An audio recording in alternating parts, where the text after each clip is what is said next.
എല്ലാവർക്കും പുതിയൊരു വീഡിയോയിലേക്ക് സ്വാഗതം. ഇന്നത്തെ നമ്മുടെ റെസിപ്പി വൈകുന്നേരത്തെ ചായക്കൊപ്പവും അതുപോലെ പെട്ടെന്നൊരു ഗസ്റ്റെല്ലാം വരുമ്പോഴും അതുപോലെ നോമ്പിനും എല്ലാം എളുപ്പത്തിൽ ഉണ്ടാക്കിയെടുക്കാൻ പറ്റിയ നല്ലൊരു മുട്ട പപ്സിൻ്റെ റെസിപ്പിയാണ്. സാധാരണ മുട്ട പപ്സ് ഉണ്ടാക്കാൻ ഒരുപാട് പണിയാണ്. അതുകൊണ്ട് തന്നെ ആരും അധികം വീട്ടിലുണ്ടാക്കാറുണ്ടാവില്ല. അധികവും പുറത്തുനിന്ന് വാങ്ങലായിരിക്കും പതിവ്. ഈ ഒരു രീതിയിൽ ഉണ്ടാക്കി കഴിഞ്ഞാൽ പിന്നെ എന്നും വീട്ടിൽ മുട്ട പപ്സ് തന്നെയായിരിക്കും. അത്രയും ഈസിയാണ്, അതുപോലെ തന്നെ നല്ല ടേസ്റ്റുമാണ്. ഓവനും വേണ്ട, അതുപോലെ ഒരുപാട് ടൈം എണ്ണ തേച്ച് മടക്കി വെക്കുകയോ ഫ്രീസറിൽ വെക്കുകയോ അങ്ങനെയൊന്നും വേണ്ട, എളുപ്പത്തിൽ തയ്യാറാക്കിയെടുക്കാം. അപ്പോൾ ഞാൻ ഒരുപാട് പറയുന്നില്ല, നമുക്ക് നോക്കാം എങ്ങനെയാണ് ഇത് ഉണ്ടാക്കുന്നതെന്ന്. അതിന് മുമ്പായിട്ട് ആരെങ്കിലും സബ്സ്ക്രൈബ് ചെയ്യാതെ വീഡിയോ കാണുന്നുണ്ടെങ്കിൽ മറക്കാതെ ഒന്ന് സബ്സ്ക്രൈബ് ചെയ്ത് സപ്പോർട്ട് ചെയ്യണേ. അപ്പോൾ ഇതാ ഈ ഒരു മുട്ട പപ്സ് ഉണ്ടാക്കാൻ വേണ്ടിയിട്ട് ആദ്യം തന്നെ നമുക്ക് മാവൊന്ന് കുഴച്ച് വെക്കാം. അതിന് വേണ്ടിയിട്ട് ഒരു ബൗളിലേക്ക് 2 കപ്പ് മൈദപ്പൊടിയാണ് ഇട്ട് കൊടുക്കുന്നത്. 250 ml കപ്പിന് 2 കപ്പ് മൈദയാണ് ഞാൻ ഇട്ട് കൊടുക്കുന്നത്. കപ്പളവൊന്നും വേണമെന്നൊന്നുമില്ല, നിങ്ങളുടെ കയ്യിൽ ഏത് കപ്പാണ് ഉള്ളത് അതിലെടുത്താൽ മതി. എന്നിട്ട് ആവശ്യത്തിനുള്ള ഉപ്പും 1 ടേബിൾ സ്പൂണോളം ഓയിലും കൂടെ ചേർത്തിട്ട് നന്നായിട്ടൊന്ന് മിക്സാക്കി കൊടുക്കാം. മിക്സാക്കിയതിന് ശേഷം ഇതിലേക്ക് ആവശ്യത്തിന് കുറച്ചായിട്ട് വെള്ളം ഒഴിച്ചിട്ട് നന്നായിട്ട് കുഴച്ച് നല്ല സോഫ്റ്റ് മാവാക്കി എടുക്കണം. ഒരുപാട് വെള്ളം ആദ്യം തന്നെ ഒഴിച്ച് കൊടുക്കരുത്, കുറച്ചായിട്ട് ഒഴിച്ചിട്ട് നന്നായിട്ട് കുഴച്ചെടുത്താൽ മതി. നമ്മൾ ചപ്പാത്തിക്കൊക്കെ മാവ് കുഴക്കുന്നത് പോലെ. വെള്ളത്തിൻ്റെ ഒരളവൊന്നും ഞാൻ പറയുന്നില്ല, ഓരോ പൊടിക്കും വെള്ളത്തിൻ്റെ അളവിൽ വ്യത്യാസം ഉണ്ടാവും. അതുകൊണ്ട് നിങ്ങൾ കുറച്ചായിട്ട് ഒഴിച്ചിട്ട് ഇതുപോലെ നന്നായിട്ട് കുഴച്ച് നല്ല സോഫ്റ്റ് മാവാക്കി എടുത്താൽ മതി. ഇനി ഇതിൻ്റെ മുകളിലായിട്ട് 1/2 ടീസ്പൂണോളം ഓയിൽ ഒഴിച്ചിട്ട് എല്ലാ ഭാഗത്തും എത്തുന്ന രീതിയിൽ നന്നായിട്ടൊന്ന് സ്പ്രെഡാക്കി കൊടുത്തതിന് ശേഷം നമുക്കിതൊരു അരമണിക്കൂറോളം അടച്ച് റെസ്റ്റ് ചെയ്യാനായിട്ട് വെക്കാം. അരമണിക്കൂർ വെക്കണം എന്നൊന്നുമില്ല, നമ്മൾ ഈ ഒരു ഇതിന് വേണ്ടിയിട്ടുള്ള ഫില്ലിങ് റെഡിയാക്കുന്ന ആ ഒരു സമയം വെക്കാം.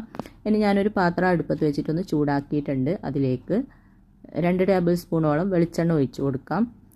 എന്നിട്ട് ഇതിലേക്ക് 3 മീഡിയം സൈസിലുള്ള സവാള ഇതുപോലെ കനം കുറച്ച് കട്ട് ചെയ്തെടുത്തിട്ടുണ്ട്, അത് ഇട്ട് കൊടുക്കുക. പിന്നെ ആവശ്യത്തിനുള്ള ഉപ്പും കൂടെ ചേർത്തിട്ട് നന്നായിട്ടൊന്ന് വഴറ്റി കൊടുക്കാം.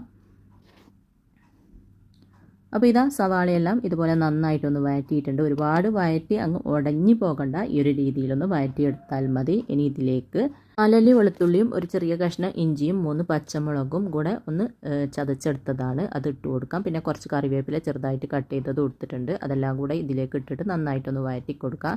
ഞാൻ എടുത്തത് വലിയ ടൈപ്പിലുള്ള വെളുത്തുള്ളിയാണ്, ചെറുതാണെങ്കിൽ ഒരു 5-8 എടുക്കുക.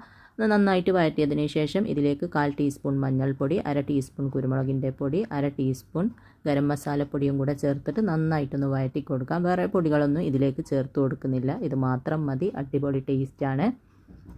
അങ്ങനെ പൊടിൻ്റെ പച്ച ടേസ്റ്റൊക്കെ മാറുന്നത് വരെ നന്നായിട്ടൊന്ന് വഴറ്റി കൊടുത്തിട്ടുണ്ട്. ഇനി ഇതിലേക്ക് കുറച്ച് മല്ലിയില ചെറുതായിട്ട് കട്ട് ചെയ്തതും കൂടെ ചേർത്ത് കൊടുക്കുന്നുണ്ട്.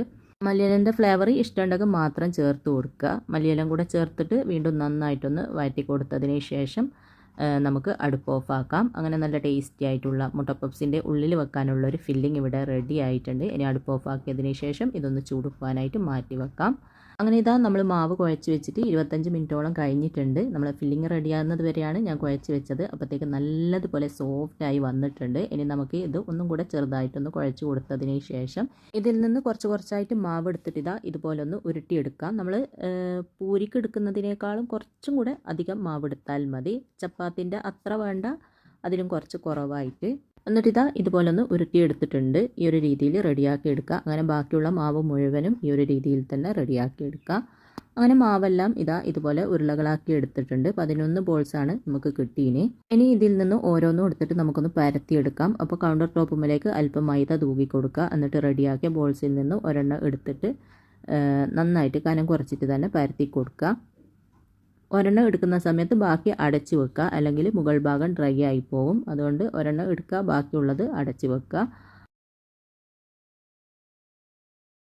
അപ്പോൾ ഇതുപോലെ പരത്തി എടുത്തിട്ടുണ്ട്. ഈ ഒരു രീതിയിൽ പരത്തിയെടുക്കുക. എന്നിട്ട് ഇതിൻ്റെ നടുവിലായിട്ട് ഒരു 1/2 ടീസ്പൂണോളം വെളിച്ചെണ്ണ ഒഴിച്ചു കൊടുക്കാം. എന്നിട്ട് നന്നായിട്ടൊന്ന് സ്പ്രെഡാക്കി കൊടുക്കുക. വെളിച്ചെണ്ണ ഉണ്ടെങ്കിൽ വെളിച്ചെണ്ണ തന്നെ എടുക്കുക. ഇതുപോലെ സ്പ്രെഡാക്കുമ്പോഴും അതുപോലെ നമ്മൾ ഫില്ലിങ് റെഡിയാക്കുമ്പോഴും വെളിച്ചെണ്ണ തന്നെ ചേർത്ത് കൊടുക്കുക. വെളിച്ചെണ്ണയിൽ ചെയ്ത് കഴിഞ്ഞാൽ ഒരു അടിപൊളി ടേസ്റ്റ് തന്നെയാണ്.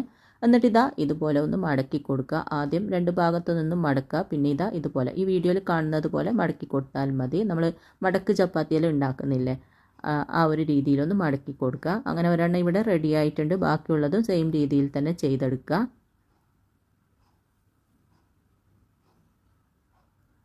ചെറിയ പണിയേ ഉള്ളൂ ഈ ഒരു മുട്ട പപ്സ് റെഡിയാക്കാൻ, അതുപോലെ നല്ല ടേസ്റ്റുമാണ്. പിന്നെ നമ്മളിങ്ങനെ മടക്കിയിട്ട് ചെയ്യുമ്പോൾ ആ ഒരു ലെയർ ഉണ്ടല്ലോ അത് കിട്ടും. ഒരുപാട് പണിയൊന്നും ചെയ്യണ്ട, ഈ ഒരു രീതിയിൽ ചെയ്താൽ മതി. നല്ല ലെയറോട് കൂടിയുള്ള മുട്ട പപ്സ് തന്നെയാണ് റെഡിയായി കിട്ടുന്നത്. അപ്പോൾ ഇതാ എല്ലാം ഇതുപോലെ മടക്കിയെടുത്തിട്ടുണ്ട്. ഇനി ഇതിൽ നിന്ന് ഓരോന്നും എടുത്തിട്ട് നമ്മൾ ആദ്യം മടക്കി വെച്ചത് ആദ്യം എടുക്കുക. അങ്ങനെ ആകുമ്പോൾ പരത്തുമ്പോൾ നല്ല സോഫ്റ്റ് ഉണ്ടാവും. എന്നിട്ട് ഇതാ ഇതുപോലെ ഒന്ന് പരത്തി കൊടുക്കുക. പരത്തി കൊടുക്കുന്ന സമയത്ത് ആ ഒരു 4 ഭാഗവും കുറച്ച് കനം കുറച്ചിട്ട് തന്നെ പരത്തി കൊടുക്കുക. ആ ഒരു നമ്മൾ ഇങ്ങനെ മടക്കി കൊടുക്കുന്ന ആ ഒരു 4 ഭാഗം ഉണ്ടല്ലോ അത് കുറച്ച് കനം കുറച്ചിട്ട് പരത്തുക. ബാക്കിയെല്ലാം കുറച്ച് കട്ടിയിലായാലും കുഴപ്പമില്ല. ഒരുപാട് കനം കുറച്ചിട്ട് വേണ്ട, ഒരുപാട് തിക്കായിട്ടും വേണ്ട. അപ്പോൾ ഇതാ ഇതുപോലെ കാണുന്ന പോലെ പരത്തി എടുത്താൽ മതി. അങ്ങനെ ഇതാ ഇതുപോലെ ഒന്ന് പരത്തി കൊടുത്തിട്ടുണ്ട്. ഇനി ഇതിൻ്റെ നടുവിലായിട്ട് നമ്മൾ റെഡിയാക്കി വെച്ച ആ ഒരു ഫില്ലിംഗ് ഉണ്ടല്ലോ അത് കുറച്ച് വെച്ച് കൊടുക്കാം. ഇതുപോലെ ഒന്ന് വെച്ച് കൊടുത്തിട്ടുണ്ട്. ഇനി ഇതിലേക്ക് ഞാൻ കുറച്ച് മുട്ട ഒന്ന് പുഴുങ്ങിയതിന് ശേഷം തൊലി കളഞ്ഞിട്ട് ഇതുപോലെ ഒന്ന് കട്ട് ചെയ്തെടുത്തിട്ടുണ്ട്. ഒരു മുട്ടനെ 2ആയിട്ട് കട്ട് ചെയ്തെടുത്തിട്ടുണ്ട്. ഇനി നമുക്ക് ഇതുപോലെ ഒന്ന് മടക്കി കൊടുക്കാം. നമ്മൾ മുട്ട പപ്സിനെല്ലാം എങ്ങനെയാണോ മടക്കുന്നത് ആ ഒരു രീതിയിലൊന്ന് മടക്കി കൊടുക്കുക. അപ്പോൾ ഇങ്ങനെ ചെയ്യുന്ന സമയത്ത് നന്നായിട്ട് തന്നെ ഒട്ടിച്ചു കൊടുക്കുക, അല്ലെങ്കിൽ എണ്ണയിലിട്ട് ഫ്രൈ ചെയ്യുന്ന സമയത്ത് പൊട്ടി വരും. അതുകൊണ്ട് നന്നായിട്ട് തന്നെ ഇതുപോലെ ഒന്ന് ഒട്ടിച്ചു കൊടുക്കുക. ഇങ്ങനെ ഒന്ന് ചെറുതായിട്ട് പ്രസ്സാക്കുമ്പോൾ തന്നെ നന്നായിട്ട് ഒട്ടിക്കിട്ടും. നല്ല സോഫ്റ്റ് മാവാണ്. അപ്പോൾ ഇതാ ഒരെണ്ണം ഇവിടെ റെഡി ആയിട്ടുണ്ട്. ഇനി ബാക്കിയുള്ളതും സെയിം രീതിയിൽ തന്നെ പരത്തി ഉള്ളിൽ ഫില്ലിംഗ് എല്ലാം വെച്ചിട്ട് റെഡിയാക്കി എടുക്കാം. ഒരെണ്ണം കൂടെ ഞാൻ കാണിച്ചു തരാം. ഇതാ ഈ ഒരു രീതിയിൽ പരത്തുക. എന്നിട്ട് 4 സൈഡും കുറച്ചൊന്ന് കനം കുറച്ച് പരത്തുക. എന്നിട്ട് ഫില്ലിങ് വെച്ച് കൊടുക്കുക, മുട്ട വെച്ച് കൊടുക്കുക, എന്നിട്ടൊന്ന് മടക്കി കൊടുക്കുക.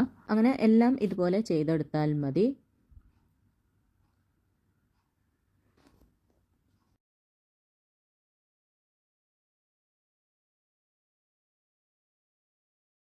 ഇതാ എല്ലാം ഇതുപോലെ ചെയ്തെടുത്തിട്ടുണ്ട്. മുട്ടയൊക്കെ വെച്ച് ഇതുപോലെ മടക്കി എടുത്തിട്ടുണ്ട്. ഈ ഒരു രീതിയിൽ റെഡിയാക്കി എടുക്കുക. നന്നായിട്ട് തന്നെ ഒട്ടിച്ചു കൊടുക്കുക കേട്ടോ, അല്ലെങ്കിൽ എണ്ണയിലിടുന്ന സമയത്ത് ഫില്ലിങ് പുറത്തേക്ക് വരും. അപ്പോൾ ഇതാ ഞാനൊരു ചീനച്ചട്ടിയിൽ അല്പം ഓയിൽ ഒഴിച്ചിട്ടൊന്ന് ചൂടാക്കിയിട്ടുണ്ട്. ഓയിലോ വെളിച്ചെണ്ണ എടുക്കുമ്പോഴാണ് കൂടുതൽ ടേസ്റ്റ്. വെളിച്ചെണ്ണയിൽ ഫ്രൈ ചെയ്യുന്നുണ്ടെങ്കിൽ വെളിച്ചെണ്ണയിൽ തന്നെ ഫ്രൈ ചെയ്തെടുക്കുക. എന്നിട്ട് നന്നായിട്ട് ചൂടായ ഓയിലിലേക്ക് നമുക്കിത് ഇട്ട് കൊടുക്കാം. എന്നിട്ട് തീ ഒരു മീഡിയം ഫ്ലെയിമിൽ വെച്ചിട്ട് തിരിച്ചു മറിച്ചു വിട്ടിട്ട് നമുക്കിതൊന്ന് ഫ്രൈ ആക്കി എടുക്കാം. തീ ഹൈ ഫ്ലെയിമിൽ വെച്ചിട്ട് ഫ്രൈ ചെയ്യരുത് കേട്ടോ. എന്താണെന്ന് വെച്ചാൽ ഈ ഒരു മാവ് നമ്മൾ മടക്കിയിട്ടാണല്ലോ ഉണ്ടാക്കിയത്, ഒരു ലെയറോട് കൂടിയുള്ള മാവല്ല. അപ്പോൾ ഉള്ളെല്ലാം നല്ലതുപോലെ വെന്ത് കിട്ടാൻ വേണ്ടിയിട്ട് ചെറിയ തീയിൽ വെച്ചിട്ട് ഫ്രൈ ആക്കി എടുത്താൽ മതി. ഒരു 3-4 പ്രാവശ്യം തിരിച്ചു മറിച്ചു വിട്ടിട്ട് നല്ലൊരു ഗോൾഡൻ ബ്രൗൺ കളറാകുമ്പോൾ നമുക്ക് എണ്ണയിൽ നിന്ന് കോരി മാറ്റാം. മുട്ട പപ്സ് കഴിക്കാൻ തോന്നുമ്പോൾ ഒരുപാട് കാശ് കൊടുത്ത് മുട്ട പപ്സ് വാങ്ങണ്ട. ഇതുപോലെ ഉണ്ടാക്കിയാൽ നമുക്ക് നമ്മളെ ഇഷ്ടത്തിന് കഴിക്കുകയും ചെയ്യാം. നല്ല ടേസ്റ്റുമാണ്. അപ്പോൾ ഓവനില്ലാന്ന് വിചാരിച്ചിട്ട് ബേക്ക് ചെയ്യാൻ ഓവനില്ലാന്ന് വിചാരിച്ചിട്ട് മുട്ട പപ്സ് ഉണ്ടാക്കാതിരിക്കേണ്ട. ഈ ഒരു രീതിയിൽ റെഡിയാക്കി എടുത്താൽ മതി. അപ്പോൾ ഇതാ തിരിച്ചു മറിച്ച് വിട്ടിട്ട് നല്ലൊരു ഗോൾഡൻ ബ്രൗൺ കളറായിട്ടുണ്ട്. ഇതുപോലെ നന്നായിട്ട് ഫ്രൈ ആയി വന്നിട്ടുണ്ട്. ഇനി നമുക്കിത് എണ്ണയിൽ നിന്ന് കോരി മാറ്റിയതിന് ശേഷം ബാക്കിയുള്ളതും സെയിം രീതിയിൽ തന്നെ ഫ്രൈ ആക്കി എടുക്കാം. അപ്പോൾ ഇതാ എല്ലാം ഫ്രൈ ആക്കിയതിന് ശേഷം ഞാൻ ഇതുപോലെ സർവിങ് പ്ലേറ്റിലേക്ക് മാറ്റിയിട്ടുണ്ട്. പെട്ടെന്ന് തയ്യാറാക്കിയെടുക്കാൻ പറ്റിയ നല്ലൊരു മുട്ട പപ്സിൻ്റെ റെസിപ്പിയാണ്. ഞാനിത് കട്ട് ചെയ്തിട്ടും കൂടെ നിങ്ങൾക്ക് കാണിച്ചു തരാം. അടിപൊളിയാണ്. എല്ലാവരും ഉണ്ടാക്കി നോക്കുക. എന്നിട്ട് ഇഷ്ടമായ അഭിപ്രായം പറയാൻ, ലൈക്ക് ചെയ്യാനും ഷെയർ ചെയ്യാനൊന്നും മറക്കരുത്. അപ്പോൾ ഇൻഷാ അല്ലാഹ് അടുത്ത പുതിയ നല്ല റെസിപ്പിയുമായിട്ട് നമുക്ക് വീണ്ടും കാണാം.